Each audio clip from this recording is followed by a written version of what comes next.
Hi friends, welcome back to my channel Nandanaloka Bengaluru. Friends, ಇವತ್ತು March 8 ಅಂತಾರಾಷ್ಟ್ರೀಯ ಮಹಿಳೆಯ ದಿನಾಚರಣೆ. ಸೊ ಹಾಗಾಗಿ ನಿಮ್ಮೆಲ್ಲ ನನ್ನ ಸಹೋದರಿಯರಿಗೂ, ನನ್ನ ತಾಯಂದಿರಿಗೂ ಹಾಗೂ ನನ್ನ ಸ್ನೇಹಿತೆಯರಿಗೂ ಮಹಿಳಾ ಅಂತಾರಾಷ್ಟ್ರೀಯ ದಿನಾಚರಣೆಯ ಶುಭಾಶಯಗಳು. ಆ ಭಗವಂತ ಎಲ್ಲರಿಗೂ ಆಯುಷ್ಯ ಆರೋಗ್ಯ ಕೊಟ್ಟು ಕಾಪಾಡಲಿ ಅಂತ ನಾನು ಆಶಿಸ್ತೀನಿ. ಫ್ರೆಂಡ್ಸ್, ಇವತ್ತಿನ ಸಂಚಿಕೆಯಲ್ಲಿ ನಾನು ನಿಮಗೆ ಕೆಲವೊಂದು ಮಾಹಿತಿ ತಿಳಿಸ್ಕೊಡ್ಬೇಕು ಅಂತ ಇದ್ದೀನಿ. ಇಂದು ಮಾರ್ಚ್ 8 ವಿಶ್ವದಾದ್ಯಂತ ಅನೇಕ ದೇಶಗಳಲ್ಲಿ ಅಂತಾರಾಷ್ಟ್ರೀಯ ಮಹಿಳೆಯರ ದಿನವನ್ನು ಆಚರಿಸುತ್ತಾರೆ. 1975ರ ಅಂತಾರಾಷ್ಟ್ರೀಯ ಮಹಿಳೆಯರ ದಿನದ ಸಮಯದಲ್ಲಿ ಮಾರ್ಚ್ 8ರಂದು ಸಂಯುಕ್ತ ರಾಷ್ಟ್ರಗಳು ಮಹಿಳಾ ದಿನವನ್ನು ಆಚರಿಸಲು ಆರಂಭಿಸಿದವು.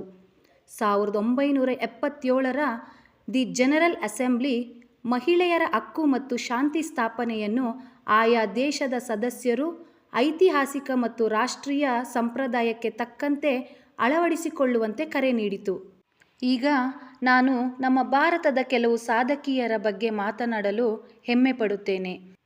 ಭಾರತದ ಪ್ರಥಮ ಮಹಿಳಾ IPS ಅಧಿಕಾರಿಯಾಗಿ ಕಿರಣ್ ಬೇಡಿಯವರು ಮತ್ತು ನೊಬೆಲ್ ಪ್ರಶಸ್ತಿ ಪಡೆದ ಮೊದಲ ಭಾರತೀಯ ಮಹಿಳೆ ಮದರ್ ತೆರೇಸಾರವರು, ಇದಾದಮೇಲೆ ಮೌಂಟ್ ಎವರೆಸ್ಟ್ ಏರಿದ ಪ್ರಥಮ ಭಾರತೀಯ ಮಹಿಳೆ ಬಚೇಂದ್ರಿ ಪಾಲ್ರವರು, ಭಾರತದ ಪ್ರಥಮ ಮಹಿಳಾ ರಾಷ್ಟ್ರಪತಿ ಪ್ರತಿಭಾ ಸಿಂಗ್ ಪಾಟೀಲ್ರವರು ಮತ್ತು ಆಸ್ಕರ್ ಅವಾರ್ಡ್ ಪಡೆದ ಪ್ರಥಮ ಭಾರತೀಯ ಮಹಿಳೆ ಭಾನು ಅತಯ್ಯರವರು, ಭಾರತ ರತ್ನ ಪಡೆದ ಪ್ರಥಮ ಮಹಿಳೆ ಇಂದಿರಾ ಗಾಂಧಿರವರು, ಏಷ್ಯನ್ ಗೇಮ್ಸ್ನಲ್ಲಿ ಮೊದಲು ಚಿನ್ನದ ಪದಕ ಗೆದ್ದ ಭಾರತೀಯ ಮಹಿಳೆ ಕಮಲ್ ಜೀತ್ ಸಂಧೂರವರು, ಸಾಲು ಸಾಲಾಗಿ ಗಿಡಗಳನ್ನು ನೆಟ್ಟು ನಮ್ಮ ನಾಡನ್ನು ಹಚ್ಚು ಹಸಿರಾಗಿಸಿದ ಸಾಲುಮರದ ತಿಮ್ಮಕ್ಕನವರು, ಭಾರತದ ಸ್ವತಂತ್ರ ಹೋರಾಟಗಾರರ ಹೆಸರುಗಳಲ್ಲಿ ಪ್ರಮುಖರಾದವರು ರಾಣಿ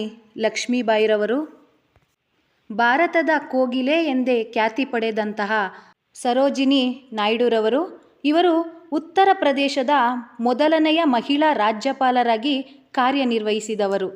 ನಂತರ ಕಿತ್ತೂರು ರಾಣಿ ಚೆನ್ನಮ್ಮನವರು ಮತ್ತು ಸುಚೇತಾ ಕೃಪಾಲನಿನವರು, ಅನಿ ಬೆಸೆಂಟ್ರವರು, ಇಂತಹ ಇನ್ನೂ ಅನೇಕ ಸಾಧನೆ ಮಾಡಿದ ನಮ್ಮ ಭಾರತದ ಹೆಮ್ಮೆಯ ಮಹಿಳಾ ಸಾಧಕಿಯರು ಇರುವಂತಹ ಪುಣ್ಯಭೂಮಿ ಇದು.